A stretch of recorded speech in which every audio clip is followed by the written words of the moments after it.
E aí, pessoal, tudo bem com vocês? Sejam todos bem-vindos, ao nosso podcast Amigos do Noivo, um espaço onde nós nos reunimos como amigos do noivo para aprender mais sobre a vinda de Jesus, nos prepararmos e prepararmos o caminho, para o nosso amado Jesus. Então eu sou o Matheus e eu vou estar apresentando esse episódio aí para vocês. Nesse episódio, nós vamos falar e vamos nos dedicar a entender melhor um pouco sobre cada um dos principais pontos de vista teológicos sobre o fim dos tempos. Eu vou dividir esse assunto em 2 episódios, Nesse episódio a gente vai se dedicar a entender melhor como os discípulos, como as pessoas que estavam com Jesus, como a igreja do primeiro século, As pessoas que foram formadas pelos discípulos que estiveram com Jesus, como que eles entendiam as coisas do fim.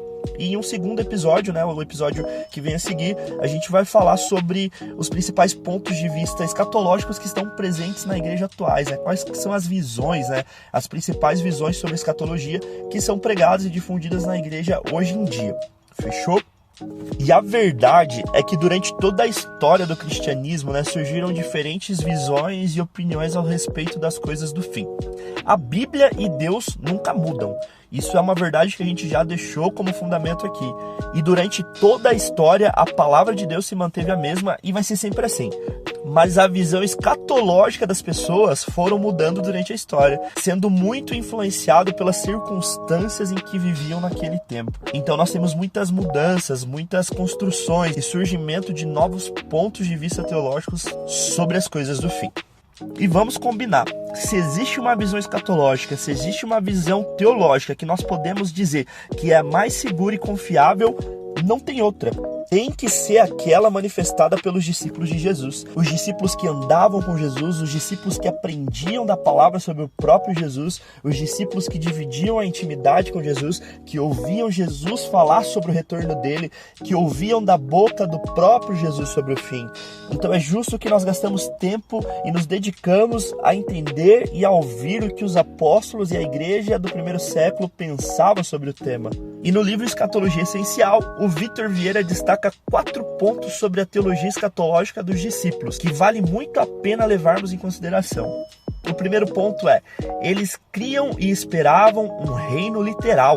Se nós lermos Atos 1 e 6, diz assim: aqueles, pois, que se haviam reunido, perguntaram-lhe, dizendo: Senhor, restaurarás tu neste tempo o reino a Israel? E você pode não estar entendendo muita coisa, por isso que eu vou te dar o contexto do que estava acontecendo em Atos 1. Jesus, após ter morrido pelos nossos pecados e ressuscitado em glória, ele passou 40 dias com seus discípulos, ensinando a eles coisas sobre o seu reino. E eu vou ler um pouquinho antes ali no versículo 3 de Atos 1 que diz: aos quais também, depois de ter padecido, se apresentou vivo, com muitas e infalíveis provas, sendo visto por eles por espaço de 40 dias e falando das coisas concernentes ao reino de Deus. Ou seja, confirma isso que eu acabei de dizer. E depois de 40 dias, aprendendo com o Jesus glorificado, eles perguntaram a Jesus quando é que ele restauraria o reino a Israel. Meu amigo, imagina, se Jesus em um corpo humano, abdicando a sua glória, ele já tinha tanta sabedoria, ele já falava com tanta graça sobre as coisas do reino. Imagina o Jesus ressurreto e glorificado. Então, de duas uma. Ou Jesus não era um bom professor e não conseguiu fazer com que os discípulos aprendessem, o que é impossível, Convenhamos. Ou a pergunta fazia todo sentido e eles estavam aprendendo com Jesus como seria o reino restaurado. E eu não vou te responder essa pergunta, eu vou deixar o próprio Jesus responder. No versículo 7 do mesmo capítulo, Jesus diz: e disse-lhes, não vos pertence saber os tempos ou as estações que o Pai estabeleceu pelo seu próprio poder, mas recebereis a virtude do Espírito Santo, que há de vir sobre vós, e ser-me-eis testemunhas, tanto em Jerusalém, como em toda a Judéia e Samaria, e até os confins da terra. Ao invés de Jesus falar e corrigir os discípulos dizendo: ei, para de viajar, mano, não tem nada a ver, o reino de Deus é espiritual e nos céus, não é aqui na terra. Jesus não faz isso. Jesus não repreende os seus discípulos, não corrige os seus discípulos. Jesus responde: calma, não se afobem. O tempo ou a estação não é para vocês saberem. Vai acontecer, o reino será restaurado, mas vocês não precisam saber o tempo. O que vocês precisam saber é que vocês receberão poder do céu e vocês pregarão a mensagem desse reino por toda a terra. Por toda a terra vocês pregarão, pelo poder do Espírito Santo, que Jesus restaurará o reino.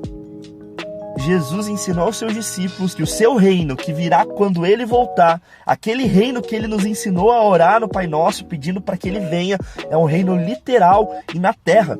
Os apóstolos não criam que moraríamos no céu, eles criam que nós moraríamos com Jesus na terra, mas com o reino de Jesus restaurado, com Jesus reinando em Jerusalém e com todas as coisas restauradas. Olha só que riqueza! Segundo ponto, eles pregavam o evangelho com a expectativa da restauração de Israel. E isso já linka muito com o que a gente conversou aqui no final do primeiro ponto. Atos capítulo 28, versículo 20 diz assim: por essa razão, pedi para vê-los e conversar com vocês. Por causa da esperança de Israel é que estou preso com essas algemas.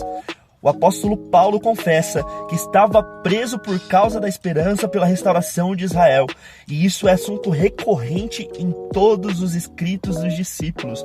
Os discípulos pregavam com a esperança de que se eles pregassem esse evangelho a toda criatura, que se toda criatura conhecesse a mensagem do reino de Jesus, Jesus voltaria e restauraria o seu reino, restauraria Israel, que Jesus salvaria Israel e traria Israel de novo daquele estado caído e perdido para um estado de glória, e finalmente todas as famílias da terra seriam abençoadas por intermédio de Israel. E esse assunto é um assunto frequente também nos profetas. Os profetas dedicam muito tempo para falar sobre a restauração de Israel nos últimos dias e de como Israel será luz para as nações no reino do Messias. Ponto 3. A ressurreição dentre os mortos era uma grande expectativa dos apóstolos.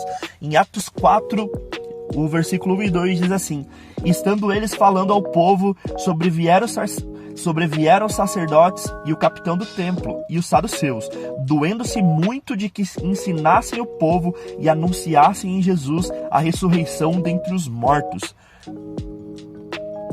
Então também era um ensino muito frequente a respeito do fim pelos discípulos da ressurreição dentre os mortos através da obra de Jesus na cruz.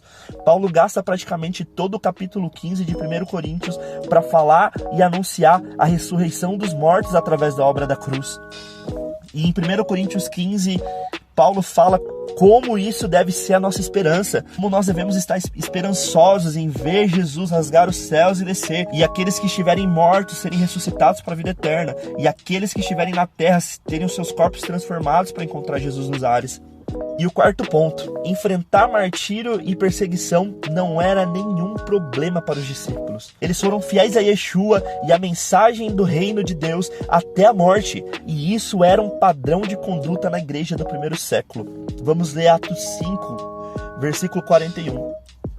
Os apóstolos deixaram o sinédrio, sentindo alegria porque Deus os tinha achado dignos de serem humilhados por amor ao nome do Senhor Jesus Cristo. Cara, isso é loucura para as pessoas que não têm a mente de Cristo. Isso é loucura para o mundo. Como que eu vou ficar feliz por ter sido humilhado? Mas os apóstolos, a igreja do primeiro século, cria que padecer perseguições, que passar por tribulações por amor ao nome de Cristo era glória. Eles não pensavam, não, Jesus, o nosso amigo que andou com a gente durante esses 3 anos, que conheceu a nossa intimidade, que nos chamou e nos reconectou de volta ao Pai, ele jamais permitiria que nós, os seus amigos, passassem por uma grande tribulação. Pelo contrário, eles se alegravam por serem dignos da tribulação, por amor ao nome de Jesus. E a pergunta que eu faço no final desse episódio é, e aí? Nossa escatologia é pelo menos parecida com a escatologia dos apóstolos? Aquilo que nós cremos sobre o fim encaixa em pelo menos algum aspecto daquilo que os apóstolos criam sobre o fim? Temos os mesmos valores que os apóstolos? Ou só esperamos que Jesus apareça do nada e, nos livre da tribulação e que vivamos eternamente como anjinhos no céu, flutuando e cantando em um lindo coral?